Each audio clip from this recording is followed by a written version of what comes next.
बहू, कहाँ मर गई? अंदर से आवाज। जिंदा हूँ माँ जी। तो फिर मेरी चाय क्यों अभी तक नहीं आई? कब से पूजा करके बैठी हूँ। ला रही हूँ माँ जी।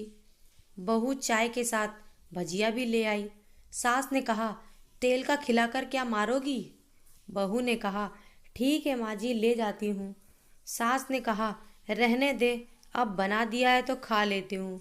सास ने भजिया उठाई और कहा, कितनी गंदी भजिया बनाई है तुमने। बहू, माँ जी मुझे कपड़े धोने हैं, मैं जाती हूँ। बहू दरवाजे के पास छिपकर खड़ी हो गई। सास भजिया पर टूट पड़ी और पूरी भजिया खत्म कर दी।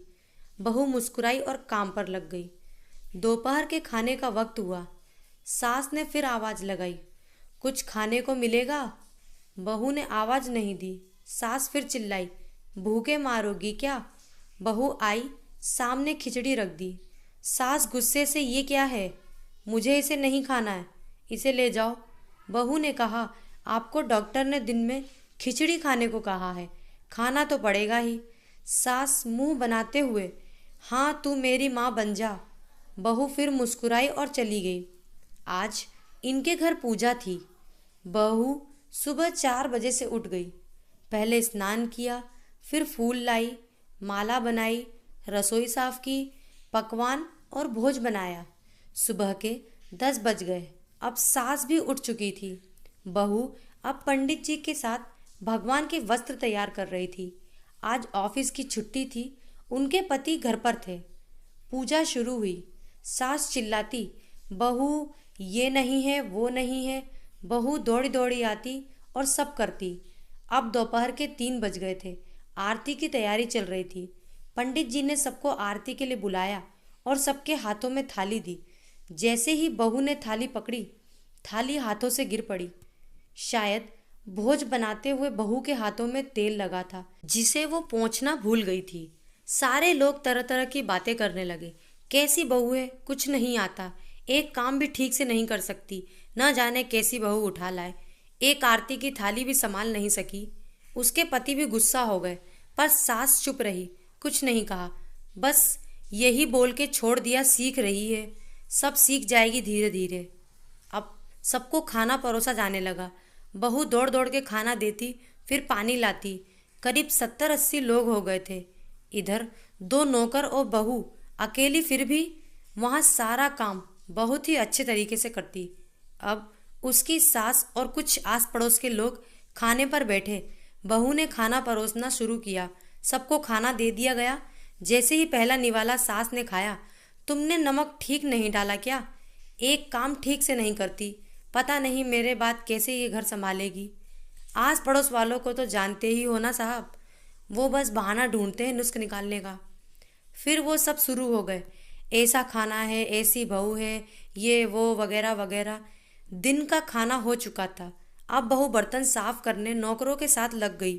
रात में जगराता का कार्यक्रम रखा गया था।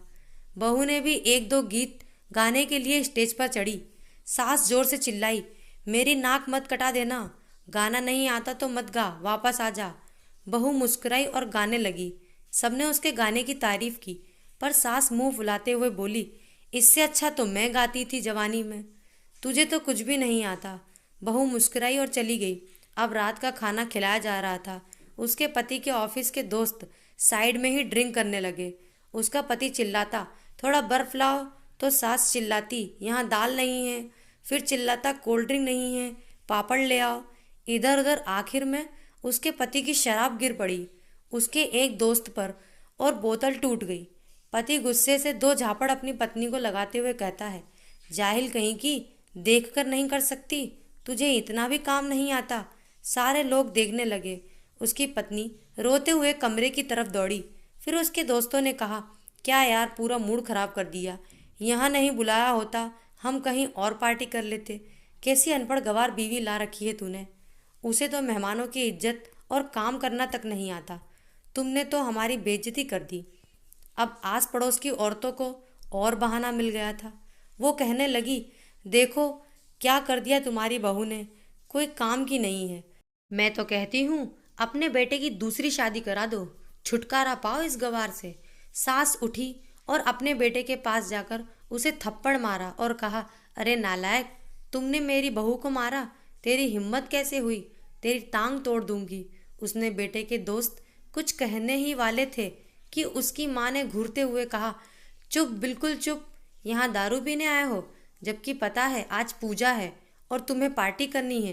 कैसे संस्कार दिए हैं तुम्हारे माता पिता ने। और किसने मेरी बहू को जाहिल बोला, जरा इधर आओ, चप्पल से मारूंगी। अगर मेरी बहू को किसी ने शब्द भी कहा तो, अरे पापी, तूने उस लड़की को बस इसलिए मारा कि तेरी शराब टूट गई। पापी, वो बच्ची सुबह 4 बजे से उठी है, घर का सारा काम कर रही है, न सुबह से नाश्ता किया न दिन का खाना खाया, फिर भी हंसते हुए सबकी बातें सुनते हुए, ताने सुनते हुए घर के काम में लगी रही। तेरे यार दोस्तों को वो अच्छी नहीं लगी। जूते से मारूंगी तेरे दोस्तों को जो कभी उन्होंने ऐसा कहा। उसके यार दोस्त चुपके से खिसक गए। अब सास बहू के कमरे में गई और बहू का हाथ पकड़कर बाहर लाई। सबके सामने कहने लगी, किसने कहा था अपनी बहू को घर से निकाल के दूसरी बहू ले आना, जरा सामने आओ। कोई सामने नहीं आया। फिर सास ने कहा, तुम जानते भी क्या हो इस लड़की के बारे में, ये मेरी माँ भी है, बेटी भी। माँ इसलिए मुझे गलत काम करने पर डांटती है और बेटी इसलिए कभी कभी मेरी दिल की भावनाएं समझ जाती है, मेरी दिन रात सेवा करती है, मेरे 1000 ताने सुनती है पर एक शब्द भी गलत नहीं कहती, ना सामने ना पीठ पीछे। और तुम कहते हो दूसरी बहू ले आओ, याद है ना छुटकी की दादी, अपनी बहू की करतूत। सास ने गुस्से से पड़ोसन की महिला को कहा, अभी पिछले हफ्ते ही तुम्हें मियाँ बीवी भूखे छोड़ घूमने चले गए थे। मेरी इसी बहू ने 7 दिनों तक तुम्हारे घर पर खाना पानी, यहाँ तक कि तुम्हारे पैर दबाने जाती थी, और तुम इसे जाहिल बोलती हो। जाहिल तो तुम सब हो जो कोयले और हीरो में फ़र्क नहीं जानते। अगर आइंदा मेरी बहू के बारे में किसी ने एक लफ्ज़ भी बोला तो मुझसे बुरा कोई नहीं होगा, क्योंकि ये मेरी बहू नहीं, मेरी बेटी है। बहू सिसकियाँ लेते हुए फिर कमरे में चली गई। सास ने एक प्लेट उठाई और भोजन परोसा और बहू के कमरे में खुद ले गई। सास को भोजन लाता देख तो बहू ने कहा, अरे माँ जी, आप क्या कर रही हो, मैं खुद ले लेती। सास ने प्यार से ताना मारते हुए कहा, डर मत, इसमें जहर नहीं है, मार नहीं डालूंगी तुझे। तुझे नई सास चाहिए होगी पर मुझे अभी भी तू ही मेरे घर की बहू चाहिए। बहू ने अपनी सास को रोते हुए गले से लगा लिया। सास भी रो दी पहली बार और कहा, चल खाना खा ले। फिर मजाक करते हुए कहा, फिर मेरे पैर दबाने चले आना, और ये ख्याल मन में मत लाना कि सास पैर बोलती है, किसी दिन मैं इसका गला दबा दूंगी, क्योंकि कभी मैं भी यही सोचती थी। दोनों खूब हंसने लगी।